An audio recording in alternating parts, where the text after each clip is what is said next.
the State of Louisville Podcast Network. I'm your host, Zach. And I'm Benton. And Benton, we have a guest this week. We've been blessed with the presence of Mr. Amadou Dia. Amadou, how are you doing today? Doing good. How are you guys doing? Doing very fantastic. Good after last weekend. Yes, 6-point weekend. I heard 9 points with Lexington, right? Is that what? Yeah, all the Kentucky teams. We'll count that. Yeah, as long as it doesn't interfere with my Louisville City interest, I'll cheer on Lexington. So there we go. 9 points. I like it. Thank you for reminding us of that one. Yeah, I think that was I think Jonathan tweeted out that was a first for the state. So hell yeah. Moving on and up. We like to start things off kind of talking about what we're into this week, just that are just kind of random things. So Zach, I want to hear from you. What are you into? All right. So I feel like our what are we into's have been way too nerdy lately.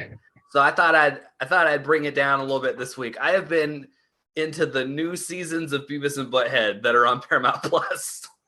Are they any good? They're actually pretty good. Yeah, they do this weird thing where some of the episodes are like modern day Beavis and Butthead episodes, like they're teenagers, but it takes place now. Like they go to an escape room or whatever. But then some of the episodes are the modern day of the 90s Beavis and Butthead. So they're like 45 years old, but still sitting on their couch making fun of videos. And instead of music videos, it's like YouTube videos and TikToks and stuff. It's been pretty funny. I'm into I think there's 2 new seasons that they've done last 2 years. I'm like midway through the first season. So I heard Mike Judd is they're rebooting King of the Hill as well, which I'm really interested in. I didn't really ever watch Beavis and Butthead, but King of the Hill, I can get into that if they do it right. Yeah, I was never into Beavis and Butthead like in the 90s when it was actually on, but since then I've liked everything Mike Judge has done, so I thought I would check this out. Yeah, he does good stuff. Well, very cool. Ben, what are you into this week? All right, you were just talking about the nerdy stuff, and I'm just going to take us one step backwards. So obviously I love the game Football Manager, which is basically if you like soccer and spreadsheets, like it's perfect. It's very like you either love it or it's just like way too much. Anyway, there's this YouTuber named Work the Space, and he goes through the seasons and whatnot. It's a great way to learn the game, by the way. If you're interested but intimidated, you watch that, you learn a lot. Anyway, within I don't want to actually talk about his videos itself, but within them, he does these away days. So anytime he has like away competitions, usually he'll go like on Google Maps and check out like the other team's like venue and just kind of assess it and just kind of randomly pokes around. And I don't know why. It's just a lot of fun seeing these like other random teams. He's like in these European competitions. So I think the other day he did like one of the clubs from where was it? I think it was in like Turkey. It was like a really cool stadium, just showing up the stuff around it. And it's just, and it sounds really dumb explaining it now that I hear myself talk, but I am a sucker really for cool. Like stadium tours. I love seeing weird, unique stadiums. Yeah, and he doesn't take himself like overly seriously. Like he likes a good parking lot in him and just like random stuff like that, and see like other kind of like amenities are around the stadium. It's just kind of cool just seeing what else is around there. I'm like, man, I would probably actually like periodically tune into a series of like just this. So anyway, that's the thing we'll go with that I'm into this week. I think it's a lot of fun. Amadou, I know you guys stay pretty busy during the season, but you got to unwind at the end of the day. What have you been enjoying lately? I mean, Danny gave us a couple of days off since we don't play until next Wednesday. So been celebrating Mother's Day with my lady and the baby Sunday. And then just been on daddy duties, really. And then when she naps, I started the video game Last of Us Part 1. So I'm into that right now, big time into that. So I can finish that and then watch the show finally. So that's what I'm into. Watch the Nuggets tonight and then try to kill some time and play some video games when the baby goes to sleep. I was about to ask you prepare to be very depressed. Really? Yeah. I mean, I only got through the first intro today this afternoon. It's already intense. So yeah, the intro's rough. Especially, man, I haven't gone back and played it since I had a daughter, but that was like hard for me emotionally before I was a dad. I can't imagine replaying that now. Oh yeah, I'm excited though. It looks like I heard it's a great game, so I'm pumped. Yeah, it's incredible. So. Well, very awesome. Well, Zach, you want to kick things off? You want to talk about Racing Louisville and their win? Yeah, Ben, I think we were depressed last week, and I think we were gifted by the universe with an awesome weekend from both teams.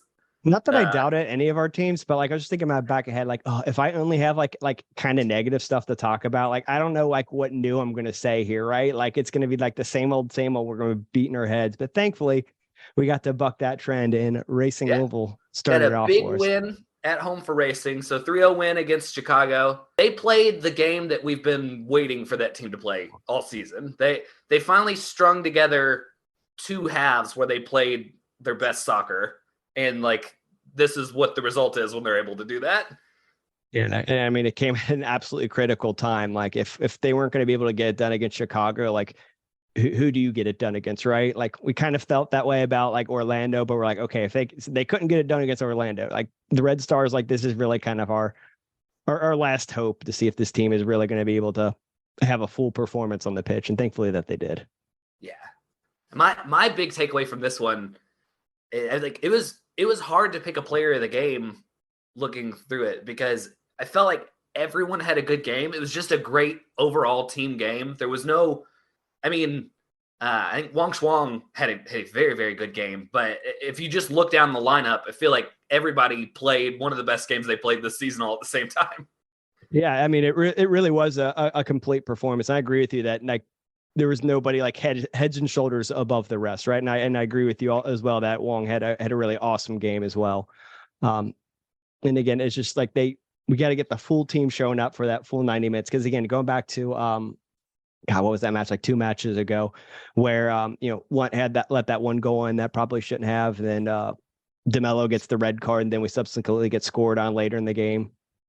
Like there's little moments like the other people might have been doing their job like sufficiently, but then other people kind of not carrying their weight. So I'm glad that we had a really good outing.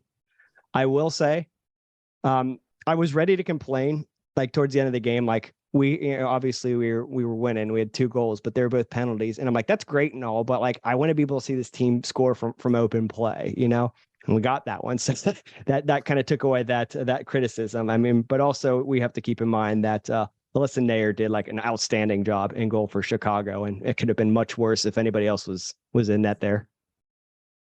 Yeah, I mean, it's just anytime. I do feel like anytime the player of the match for the other team is pretty clearly the goalie, that's very good. It says something good about how you played. Yeah. Yeah. So I mean, this is a good performance for them to build off of. I hope that they are able to analyze this tape in a good way. A lot of times I feel like, and Amadou, chime in if you think I'm wrong, when you're looking at tape, you're always kind of looking at the negative aspect of things. But this one, I think, will have a lot of good stuff to look back. So I guess this is a good question for you, Amadou. Like, what are the film sessions like? Is it mostly kind of honing in on things to do better? Our film, I can't speak for the girls, but for our film session is always what we can do what we need to do to be better. Always. It's like, yes, we played well in these areas. Danny will show those, but the emphasis on all our film session is we need to be better at this. Even when we've had our clean sheets the last couple of games, everything is we could have gone scored here. We could have gone scored here. Like we're not sliding enough. We're not putting tackles in. They're winning second balls. Like all the areas we need to get better at. That's what we focus on the film sessions. And we have long film sessions. Like it's like 40 minutes every day. And we analyze everything, trainings, and have the drawn up games, everything. So we take film very seriously. And to me, I love it because I'm a big film person. I watch film personally with Danny other times on my clips where I can do better. But to me, it's great. And I think a lot of the guys love it too because it gives us a chance to look at it and analyze it. So do they cut up like individual like video packages for you guys? Yeah. So Gary does an amazing job, and any player at any time can go in there and Gary will have all the clips. Literally this week, I do it every week with Danny. He has all my clips, my touch the ball and some off the ball as well, my positioning and everything. And we just go through it. And honestly, Gary is amazing at what he does, and it helps me out. And I know it helps a lot of the guys out there too. Yeah, that sounds so useful. Yeah. And it's like individual clips, and then for the team clips, like tomorrow when we go back in tomorrow, we're gonna have a long film session about the whole game. It's like build-ups, defensive, their chances, our chances, and we analyze literally everything. Literally like turning out, turnovers, everything.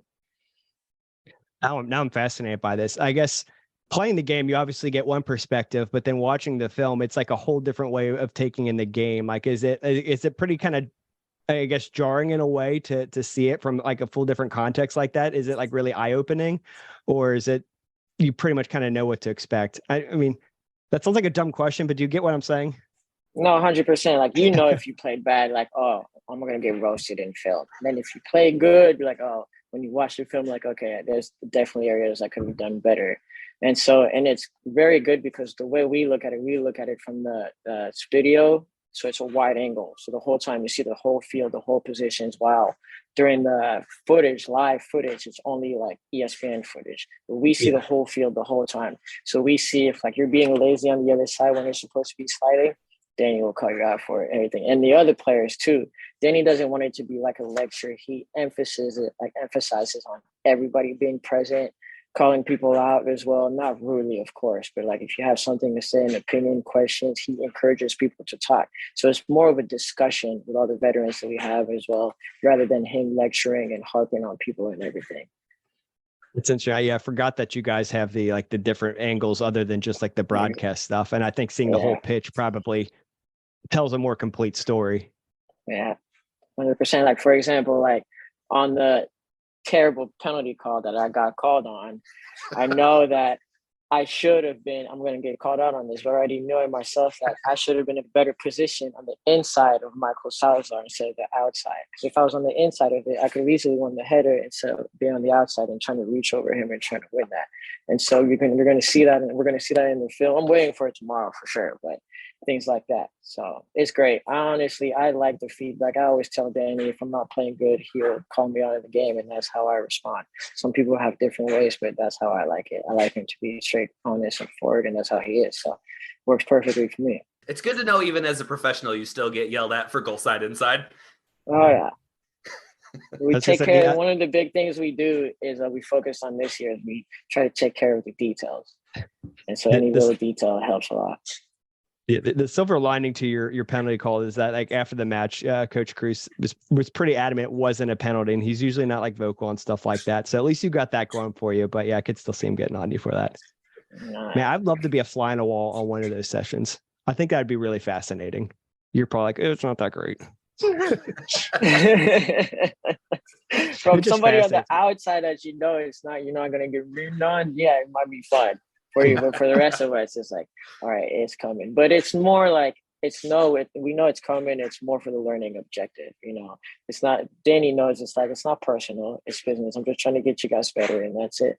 And there's other people. It's not just Danny the whole time. Yeah, like sometimes I'll call people out. Everybody else call people out and stuff like that. Like, you need to be here and do this and do that. So it helps. We all know we're in this together. We all know we're professionals. We all know when we don't play well or make mistakes. And we just try to improve every day. Yeah, I think the fact that you guys, it seems like you guys have like and the team has kind of pretty much always had this like a great like sense of camaraderie and family. Like there's no like, you guys are one cohesive unit, so you're able to have those tough conversations with one another without it getting kind of personal and causing rifts and divides. Part of that is like we get good people anyway too. We have there's a lot of good veterans I feel like that can keep control of things. Not that I ever think they do ever get out of hand or anything like that.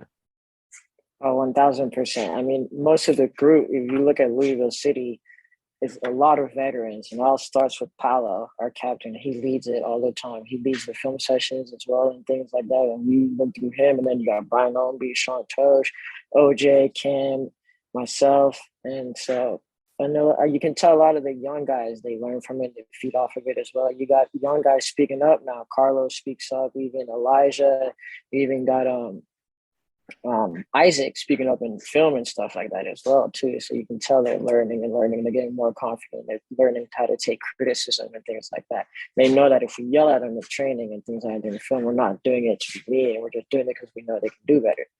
Yeah. And so that's the culture they've instilled here, and I'm glad to be part of it.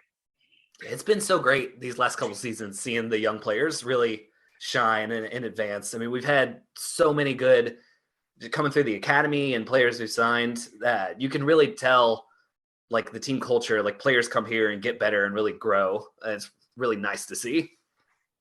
Yes, we got some really good players coming. We even got some academy kids that train with us all the time, like Dakota and things like that. And they're very good and they handle themselves very well. So they got a good academy program here. I love it. Like the academy thing's one thing I've been like really obsessed with. I think that's our key to like long-term success and sustainability is being able to kind of cultivate our own talent.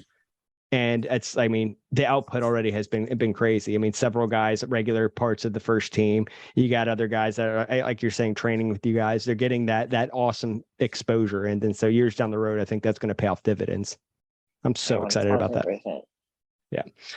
I got very sidetracked on the film thing, but I had one more thing I wanted to shout out for the racing game. The Mother's Day player intros that they put together. That's what I want to bring up. That was such a cool thing. Jeff was showing me that before the match. I thought that was such a brilliant idea. He was telling me about tracking down the moms to get that video together. Like super cool stuff. That cannot have been easy to get. Like there are moms on multiple continents that they had to get together for that intro. Yeah, for various reasons. He said it was kind of surprising the ones that were the most difficult to get, just for a variety of reasons. But yeah, it turned out really well. They even had them for like for all like the substitute players and whatnot. I don't know if they got to post those on any of the social channels or they posted on Twitter. Oh, did they get the? Okay, yeah. I didn't know about that. Yeah, they did one for the starters and then one for the substitutes. Yeah. So I mean, that was really awesome. But yeah, GDX mom made like an entire poster to hold up while she did hers. Somebody's mom had like both the dogs. They were on the on the dock. Who was that? That might have been. I think that was Carson Pickett's mom. Yeah. I also got a kick because she was the first one in the video. But Katie Lund's mom looks exactly like Katie Lund, just like aged up to mom age. I have not seen a mother and a daughter look more alike than those two. That's funny. Yeah. I mean, even looking at like the stats of the of Racing's match, like it was just like a solid performance. 2.7 expected goals. I mean, 2 PKs in there. Those are what, like 0.7, 0.8, something like that. Yeah, but well earned. I mean, they were right. No, I'm not discrediting them. It's just they got those penalties because they were making moves in the box and putting pressure on the other team. Yeah, 11 on target shots to Chicago's 4. That's inspiring. I mean, again. Nair did like such a good job of making that keeping that score line relatively in check, all things considered. But yeah, I mean, that was what we needed because again, if we lost, like I didn't know where to go with this team, right? We can talk about the potential that they have all day, but if wins don't like ever come, then like what good does that bring you? So I'm hoping they're able to carry this momentum into the Challenge Cup, which I don't know if this is a hot take. It's a weird week for racing this week. Yeah, I don't know if this is a hot take or not, but like all things considered, I don't care about the Challenge Cup. I would rather like if push came to shove, I want them to prioritize the league to the point where like in some ways I almost want them to rest a lot of our regular starters. Yeah. What is the Challenge Cup exactly? I thought it was like a preseason tournament at first, right? And then it was a preseason tournament, and now this season, I guess because it's a World Cup year, they're playing it because there is no U.S. Open Cup for the women or anything, so they've shifted it to playing on weeknights during the season, and then most of the Challenge Cups is going to be played during the World Cup break, which I think is a good idea because it allows them to take a little bit longer of a World Cup break from the regular season when all of the star players are going to be gone, but you'll still have games going on because you'll have the Challenge Cup going in. Yeah, I mean, if we were in a better position, I wouldn't mind if they fielded like a more like competitive team. But given how the league's gone thus far, like I'd really rather just kind of keep those legs and like kind of like hide our hand a little bit because we're playing the same damn team again on Saturday. From the players' perspective, though, because they got I feel bad because I forgot the sponsor, but they got a pretty lucrative sponsorship deal for the Challenge Cup this year, and it's like a solid bonus for the teams that win and finish. That's on the line. I think it was like $1 million in prize money this year or something like that. That's awesome. Yeah, so I sign me up. I think from the players' perspective, it is important to do well in the Challenge Cup this year. Yeah. I mean, it's a tough call, but like it just to me, we've just underachieved thus far so heavily in the regular season. Like I would just rather not put any eggs in that basket, to be honest. I agree. If the team only wins one of these two, I'd rather it be the weekend regular season game. I was going to mention it's very weird because they're playing Kansas City at home on Wednesday and then Kansas City on the road on Saturday, which it's like 2020 all over again. The same team back to back is very weird in the schedule. Have you ever had to do that, Amadou? No, I don't think I've played the same team back to back. This would be a first I get to witness. So, who were you with in 2020? I was in Kansas City. Yeah, I was in Kansas City. We're Sporting. Were you in the MLS team or were you on Yeah, I was on the MLS SKC team. too. Okay, so you didn't, because I feel like we played Sporting Kansas City too like 40 times that season, 40, 50, something like that. That's all we played in the regular season was them. That's the pandemic year. Yeah, the pandemic. That was a weird schedule. I can't remember if we had any of them back to back, but we played it was that same little group, and we just felt like we played everybody a million times. They might have spaced them out though.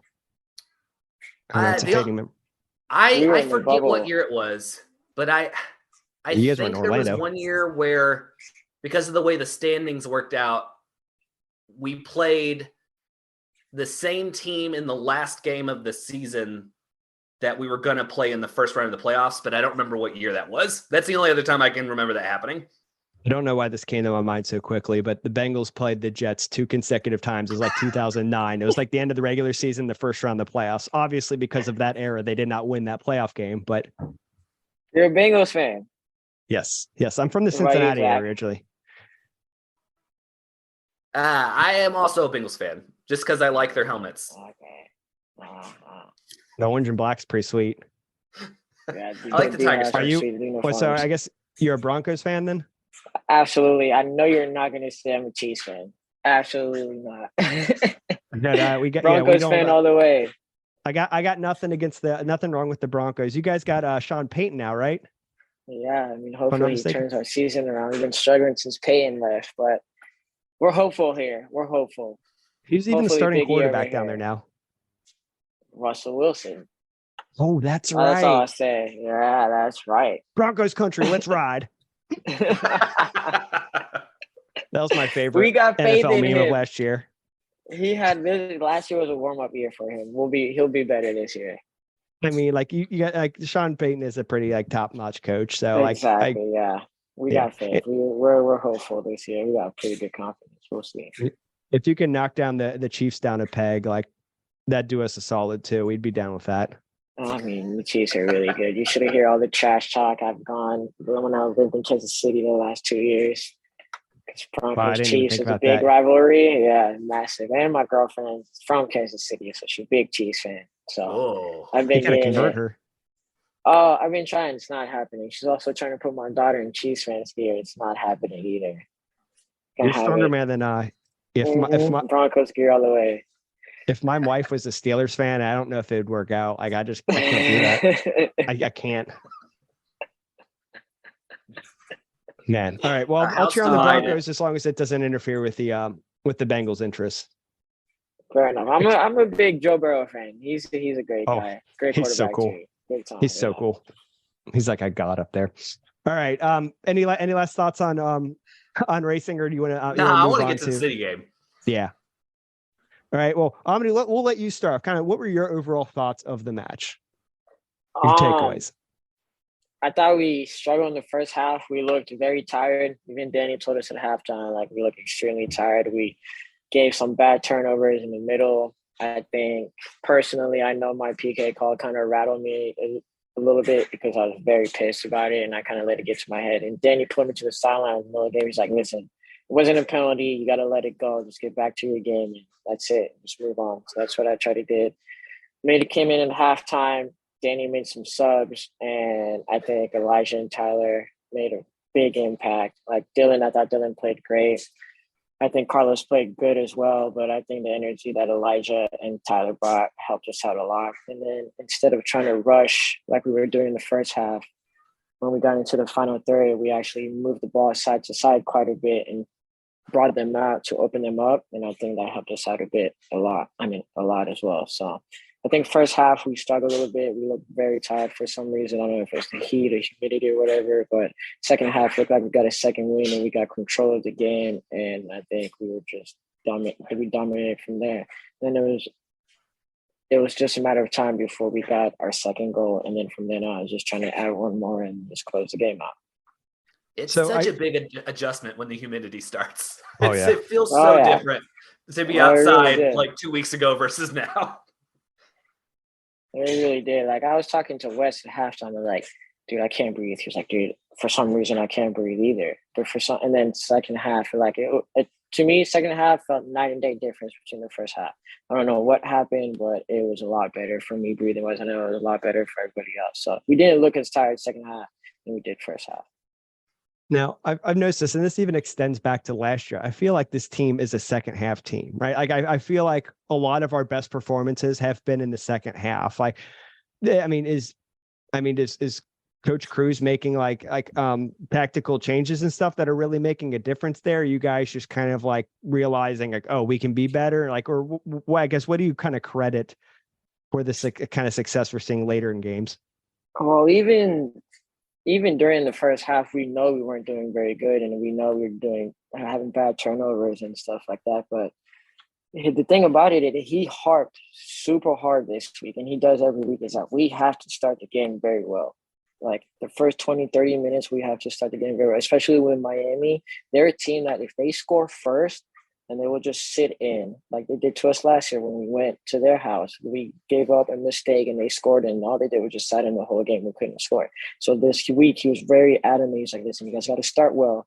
We got to score first, and we got to do that. So we did score first, and then obviously they got the penalty call and everything. And then I think we kind of just dipped down a little bit after that. But it's ironic because he always harps on us to start very well, but we are a second half team, like you said, and we don't try to be. We try to start very well, and we try to do better in the second half as well. But I think maybe it's the fact that he can talk to the whole team and make adjustments at halftime. Maybe that's a big thing, and we can all talk about it as a team rather than people telling each other individual conversations on the field. But I don't know. He always makes adjustments at halftime, and he always seems to get us going. So big credit to him and Simon and Big Cat and the rest of the coaching staff. That's what I was going to actually ask is about the changes at halftime. Like, so you sound like he's pretty regular at making adjustments. Are they kind of like just small, like individual things, like as far as your matchups on persons, or is he kind of making more kind of larger, more philosophical, implementing like bigger changes like that? That's a question for him. All he came in the second half, he was like, listen, we're making 2 changes. Carlos is coming out, and he said Dylan coming out, Tyler and Elijah going in. And we were like, all right, it's not like why are you doing this? You know? Explain yourself. No, we got full trust in him and the coaching staff. So he tells us to do something, we're going to do it 1,000%. We believe in it. And the thing about it is we have depth. Anybody that goes in there, we know what we expect. You got to work hard. You got to do your job and play as a team. And so we expected nothing less from Elijah and Tyler, and that's exactly what they did. Well, very cool. Zach, what about you? What thoughts on the game? I was going to mention, I mean, you've brought up giving up the penalty a lot, but I want to shout out. You did get it back on the other end by earning a penalty. You want to talk about I thought it was a very good one-on-one take. You mentioned like the team was spreading the field, trying to get those one-on-one scenarios. Like, what is going through your head on the edge of the box right there when you're trying to take a guy on like that? To me, it was just trying to beat him 1v1 and then try to make a play. And ironically, I'm going to tell you guys this. So during the first half, after I give up my penalty, and the ref was giving us all yellow cards, our team, and none for them. So Dylan got tackled on top of their box by Bolu. And to me, it was a yellow card for sure. And it was like, stop it, run and play. And I ran up to the ref. I was like, it's yellow. You literally gave Dylan a yellow card for the exact same tackle literally 5 minutes ago. He's like, oh, get on my face. Don't run up to me, blah, blah, blah.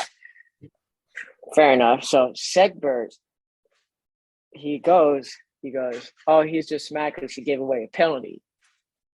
And he looks at me and he starts smiling at me. I don't say anything about it. I just smile in his face. Ironically, I remembered that. And so when I got him 1v1, I'm like, I'm going to take him 1-on-1. I'm going to try to do something here. And ironically, he's the one that gave up the penalty after for us. And so to me, it was funny. After that, I just looked at him and smiled and asked. I thought he was going to say something and just kept quiet. But that's a little bit of payback, mental payback. Love it. I love a guy who holds a grudge. Absolutely. That's so good. Definitely. But we were rotating the ball very well. I got a chance to go 1v1 really, and I just took my chance and it worked out. I was gonna say after you earned that PK, you were hyped up. Like you start waving up the fans and stuff like that. Like we need more of that from the full collective team. We responded. I saw you doing that. I was amped up. I was so happy for you that you got your chance at redemption. I saw what it meant to you. You're bringing the fans into it. Love that stuff. Keep that up. Love We everybody. love the fans, honestly. Like the atmosphere is so far, since I've been here since last year, it's amazing. Like everybody wants to come here and play for this team, and half of it is because of the fans, and we love it. Like we feed so much off you guys, like it's unbelievable, and we love playing home games, and like that's why I was so hyped. I was so hyped for myself, for the team, but for the fans as well. So it's great. I feel like all the dogs got to bring a lot of energy on puppy night. We are undefeated on dog nights because we beat Pittsburgh last year for the first one. I think we thumped them. I think it was like 3-0 or something. Yeah, we got to keep it going.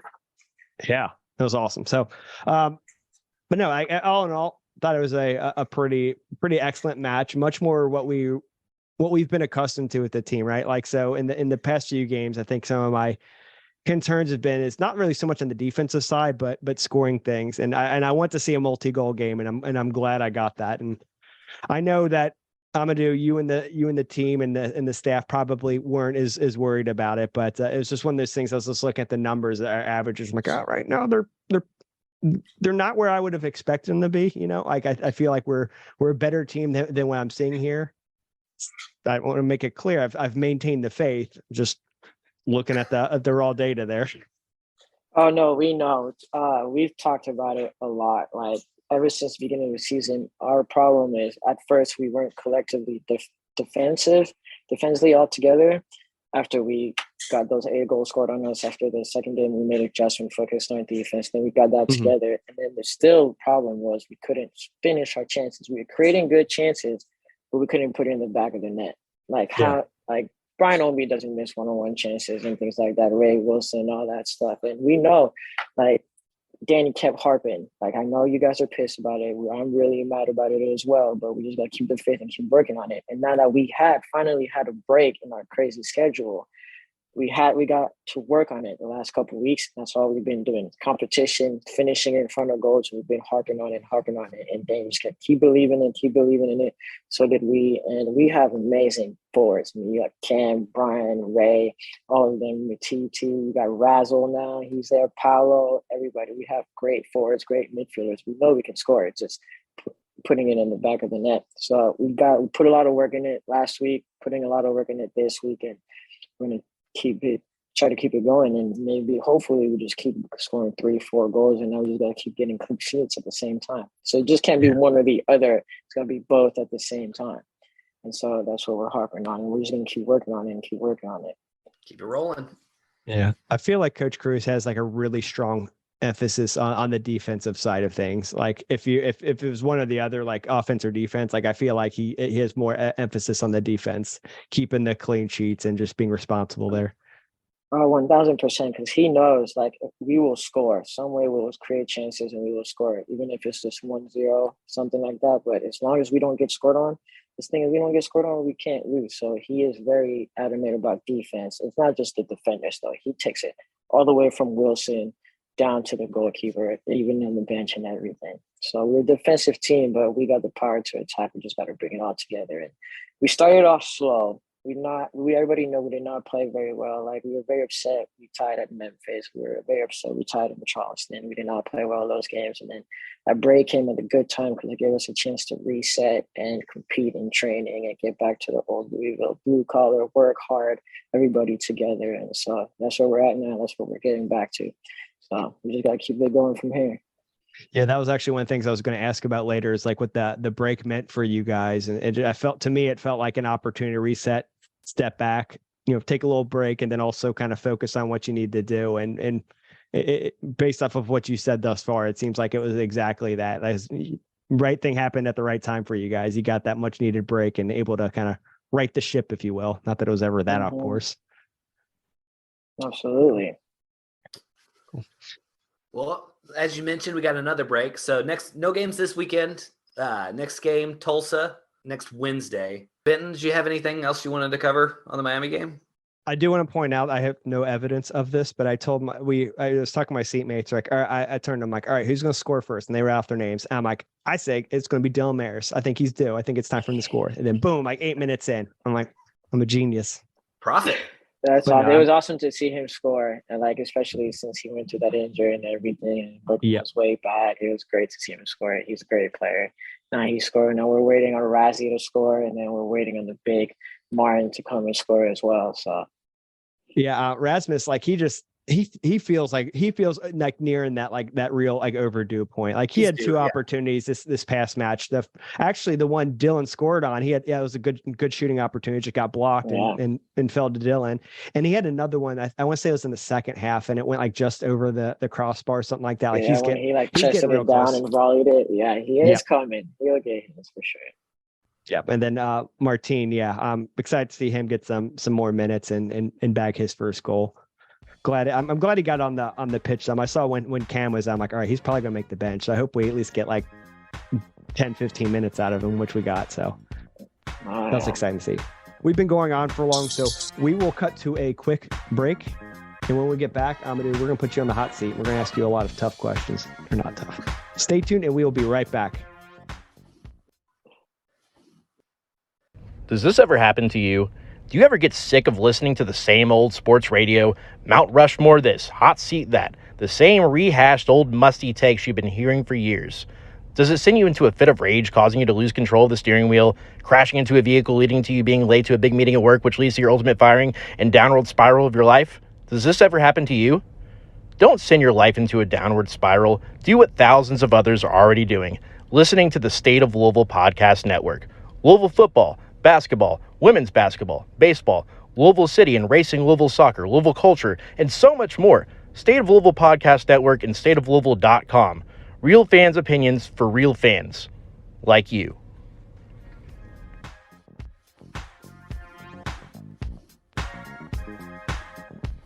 Welcome back to Vamos Morados. We have the privilege of being joined by Amadou Dia this week. Now we're going to ask him a bunch of questions. We're going to get in deep. Amadou, how's the team feeling right now? You mentioned we've had a break. We're kind of, I think we're exiting that like start of the season period and entering that mid-season period. Are the vibes good in the locker room right now? Yeah, the vibes are good. I think, like I said earlier, the break was much needed. It was right at the right time. We knew we didn't start the season off well, even if we did win our first 2 games away, which were crucial, but we did not play nowhere near what we're capable of. And I think everybody knew that, and that break really helped us reset. And I think now we're starting to get back to our old selves. And I think we're just going to try to keep it going, get back to working hard, playing as a team, and getting the results everywhere, away, home, against anybody. And so we know that every team we play against, they bring the best. And so we got to do the same as well. So, for example, Tulsa next Wednesday, they got a great new system with Blair Gavin, Sam Durr. They're turning that whole club around. And so we're not taking them lightly. They're a good team, good players. And so we're just going to get ready this week, back to competing, playing hard, and get ready for them. You had a new striker join the team, and we made brief mention of him right before the break. Martin Powell's. I don't even know how to say his name. I'll learn it eventually. Have you got much of a chance to connect with them, I guess, on or off the pitch? How's he been so far? Yeah, I mean, he's a great guy, super nice. He's tall as hell, of course. We call him Peter. Peter Crouch. And now he's a great guy. He's been fitting in with our team really well, really fast. And so we've gotten a chance to play at a bunch of competing tournaments and stuff, competition days and stuff like that. And he's good, and he's going to be a great addition to the team. And so now you start seeing him come in here. You start seeing people getting healthy again, and competition is rising, and it's just going to make us better. Coach Cruz often emphasizes the value of having those competitions and practices. And it almost sounded like that was one of the bigger detrimental things with these injuries and whatnot. Is that like, I mean, do you see the value in that? Like, is it really like having more guys available? Is that really kind of elevating the play that you guys are having in practice? Oh, it's huge because Danny's big on competition, and he tells us every week, he's like, listen, there is no set lineup until I make the game time decision, either Friday or Saturday. He's like, if you're a regular starter and you have a bad week, I have no hesitation of not starting you. He's done it before. There's people that have, when we do our 11 versus 11 tactically and stuff, we start working against who we're going to play against. There are people that have started on the starting team Wednesday, and some people have not even made the 18 by Saturday. He has no problem switching it. It's based on performance every week. So it keeps everybody on their toes, and he keeps it real. And so that's big time for us. And now that's more people are getting healthy. It's competition, which as it should be. But it's not, he also emphasizes that everybody puts in the work and he has to make the tough decisions. And so if you're mad you're not in the 18 or not starting, do not be mad at the players, be mad at him, and his door's always open, and then go have a conversation with him and see what you need to work on, or ask him why you're not in the 18, you're not starting, and et cetera, et cetera. So he balances it very well. But it's competition always. If I have a bad week this week, I will not start against Tulsa, and I know that. Anybody knows that. So every day there's no days off. Literally no days off, and that's the way it should be. You mentioned you grew up in Denver. How did you get into soccer? Was soccer big in your family when you were a kid? Yeah, it was. So I was actually born and raised in France. So I didn't move to the United States till I was 7. Lived in San Francisco for 3 years, and then I was 10. I moved to Denver, Colorado. And so I got to watch the 98 World Cup in France. And that's when they won it. I was in Paris, and I was like, yeah, I'm definitely going to do my best. This is my dream now. Like, I'm going to try and be a pro soccer player. And since then, it's been soccer all the way. And so that's been literally my life. All my friends I've met, all the cities I've lived, the college I've gone to, has all been based on my soccer career. Do you still speak French? Oui, monsieur. It's my first language. My mom still lives in France. My dad lives in Okay. Denver. They're divorced. So I have brothers, stepbrothers, and stepsisters, and half brothers in Denver. And then I got half sisters in France, and all my family's in France and in Senegal, Africa, and stuff. So we're everywhere. Oh wow! I didn't know how much French. Like, if as soon as you left, you'd ever spoke French again or whatnot. So that's cool. No, I try to go back every off season to visit my mom and things like my cousins, uncles, grandma, and all that stuff. And so yeah, it's my first language always. I've lost a lot of it, but I still try to keep up with it. Who's your League One team? Who's your club team you follow in France? It is PSG, but my real team is Manchester United. I'm sorry. I've been a Man U fan since I was big on Sean. Whoa. Hold on, wait, time out. Who's your team? You're going to say Arsenal? No, Leeds. Oh, Leeds. Okay. Yeah. Or you guys going to stay up, or are you going to go down? You don't think so? What do you got? 3 games? I'm going to watch them on left? ESPN Plus in the championship. They're going to dominate the championship next season. There's 3 games left, right? Yeah. You guys still have a chance, right? So it's pretty tight. It could go anyway. Those last couple positions down there. It really can. I'm just kind of pessimistic. I prioritize domestic soccer, like the USL and the MLS. And I really for a while didn't really have like a team I really cared about in the Premier League. I'd kind of casually watch it, but I fell in love with the Bielsa era Leeds. So I'm not like that long of a Leeds fan, but I've stuck with them despite them getting rid of Bielsa. I'm now a Uruguay fan because they hired him. So I'm gonna follow that, but no, that's my team. Zach, who's your team? I have trouble picking a Premier League team because I don't really have an attachment to any of them. I follow Lou City because they're local, and that I have a strong attachment there. But I always just kind of bounced around Premier League teams because there's nothing really tying me to any of them. I like Leicester, but they're also probably not staying up this season. They're a spot too. I think me and you are going to be watching a lot of championship next year. Hey, at least you get it all on ESPN Plus. Nice and easy to find all the matches. You don't have to jump around different stations. Maybe Wrexham will make it up there eventually. Hell yeah. I like the idea that I still haven't actually watched the show yet. I've heard nothing but good things. I haven't got to watch it, but I love the idea of the Cinderella run of things, of the gradual climb. It's cool. I'm into it. Maybe It's they the will fun do part about being promotion an relegation here. Yeah. It's the fun part One about being day. able to advance by winning. It's like it's the draw of the European system. You guys think ever we'll get pro reg over here or what? For another 10 years. I think it will happen within the USL ranks. It will never go farther than that. The MLS will absolutely never be part of it. There's just too much money, too much like red tape for that to ever happen. Yeah. I think it would take the MLS going under for that to ever happen here. I think as long as they're a league, they're not gonna let teams come up into them, and they're not gonna send teams down. They're gonna keep it locked down. Yeah. I don't want to say they're too like the MLS is too big to fail, but it's at a pretty big point now where like it just like I have a hard time seeing like how that league is gonna like go in the dumpster. Like it feels here to stay. But I am optimistic very though, excited about USL. Yeah, possibly seeing it in USL. I think that having League One having League One in the championship with pro between the two of them, even if that's just the two leagues, that would be very fun. Yeah, I think that'd be awesome. Yeah. We will never have to worry about relegation, but it'll be exciting to watch from afar all the other fights happening. We're part of the USL's Big Six, or whatever it would be here. I'd have to sit down and think of who would be part of that group. What? Yeah, I was just gonna ask. Tampa would be part of it. I'll put Phoenix in there. Phoenix, San Antonio is making a strong case. San Diego. Yeah, I was about to say them too. I'm like probably San Diego. Like Sacramento historically, I feel like they're always pretty good. Yeah, that's fair. If the Battery keep things up, I think they could earn their way there. They're a very historic team.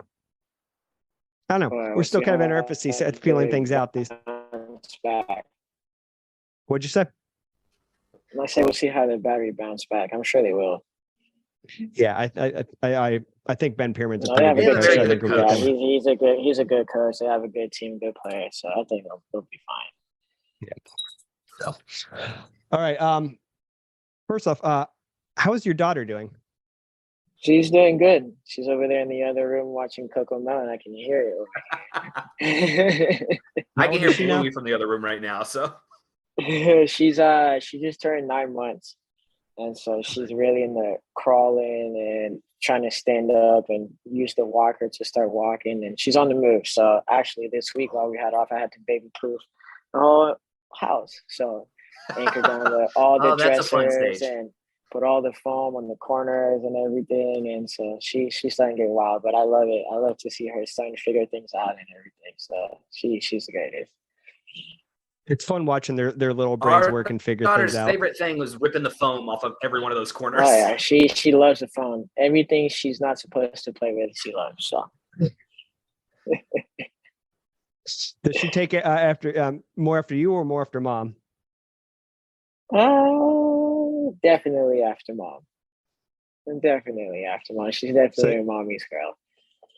Oh, so you're in trouble. You're outnumbered.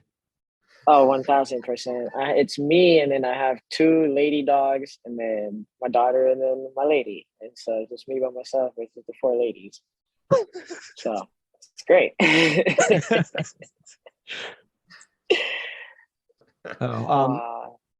We got some rapid fire questions for you. You gotta shoot from the hip here. All right.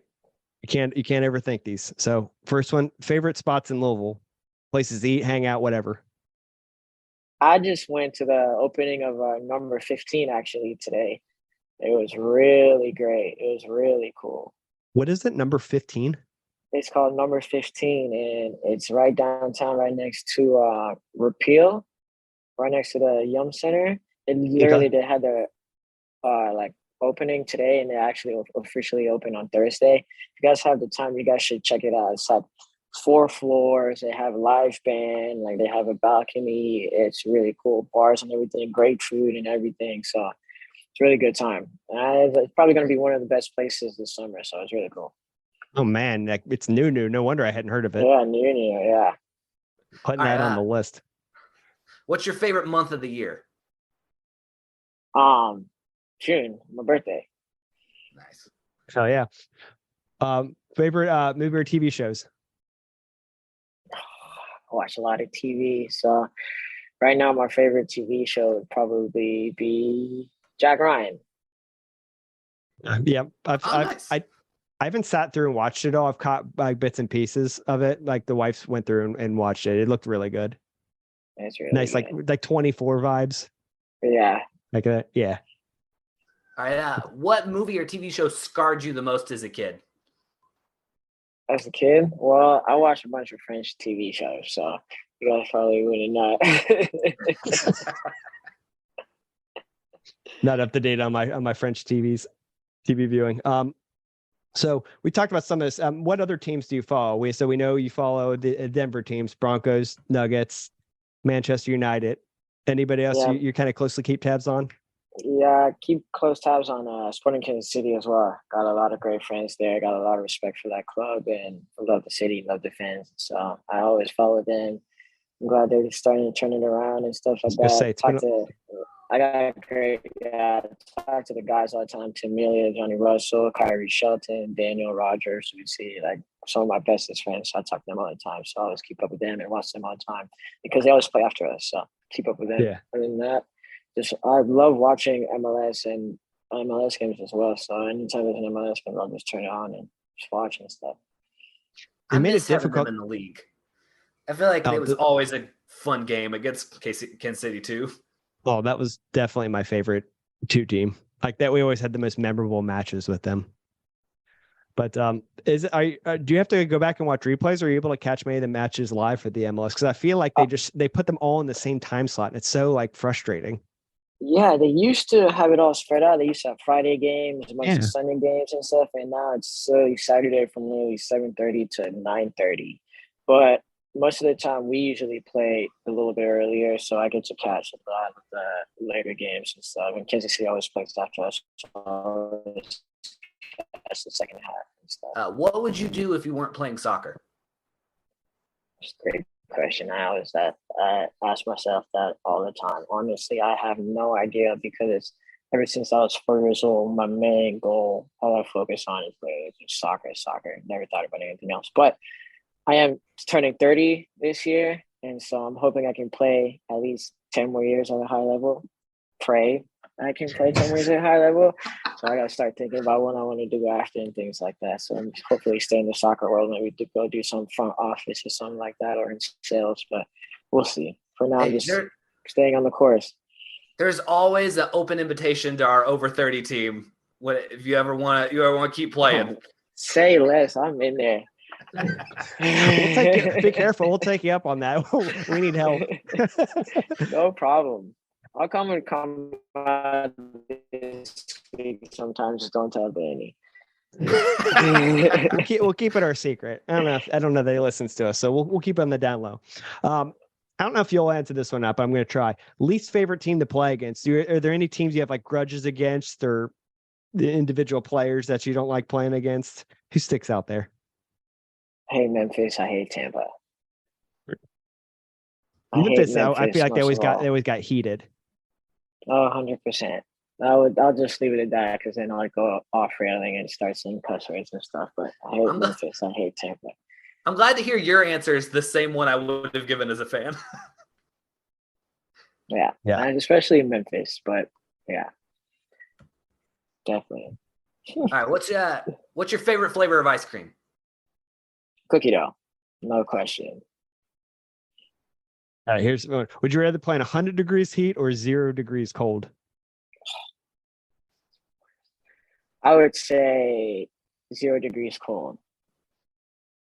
0 degrees, because at least cold you can like put on some layers and you stay warm and stuff. Not 100 degrees heat. Like I was suspended during the Phoenix game last year, where I was really hated about. But I was watching the guys run around in that hot afternoon weather, and I was like, yeah, no, like this looks absolutely miserable. You took a sip of your cold drink. It's the worst. Yeah, it is, especially here in Louisville, the humidity. At least when I played in Phoenix in summer, it's dry heat. Even though it's really hot, but it's dry heat. Here, the humidity makes it 10 times worse. Yeah, it's a totally different ball game in this environment. So, hope you're ready for it. It's coming. It's going to be here before you know it. We'll be ready. Dennis making sure we stay fit and stuff. So, Got to be. I have no choice. All right. I didn't have any more rapid fire questions. Zach, you got any more? No, that ran through it. Cool. Yeah, I think that's about all that we had for you. Well, Amadou, I want to thank you so much for taking some of your time to come hang out and chat with us. We really appreciate it. You're a joy to watch on the field. Your joy on and off the field. Really glad to have you as part of the team. And I'm gonna say you're probably one of the more underrated players. So I want people to start giving you the full credit that you deserve. You do so much on both sides of the ball. You're up and down the flanks, like key piece of the puzzle. So keep up the great work.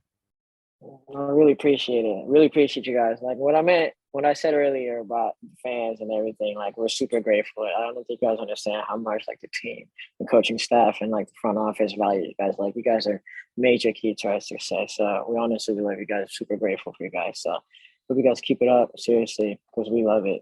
So thank you for having me. Oh wait, one question. Who do you guys got between the Nuggets or the Lakers? Nuggets. For the series. Nuggets. Jamal Murray. Come on. Well done. Let's go. I love that. I was going to hang up if you didn't say that. Right, LeBron is washed. I like LeBron. He's a good human, but see, he's love getting pretty LeBron, old. But he's a good guy. He's a good guy, but I think the Nuggets got it. I will say I love seeing the old guy keep it going. I mean, he said he's going to play until he can play with his son. So that's like 2 more years. Like he's going to USC next year. Yeah, and then he'll just definitely hit the draft after that. Yeah. So I mean, the Lakers are one of those like historic franchises that have always won. Like, let somebody new in the mix. I know that Lakers haven't been like super relevant, and well, I guess they did win recently, didn't they? You can tell how much I keep up with the NBA. Yeah, the bubble. That's what I was thinking. I just remember that, but let somebody else get in the mix. I can't remember the last time that the Nuggets won. Yeah, they haven't Jamal won Murray, it UK guy. Always lost to the Lakers in the playoffs, always. So hopefully this is the year they break that. This is your Bengals Steelers in the playoff matchup. My boogeyman for years and years. Like I know that feeling. I get it. I'm right there with you. It's gonna be good. It's gonna be fun.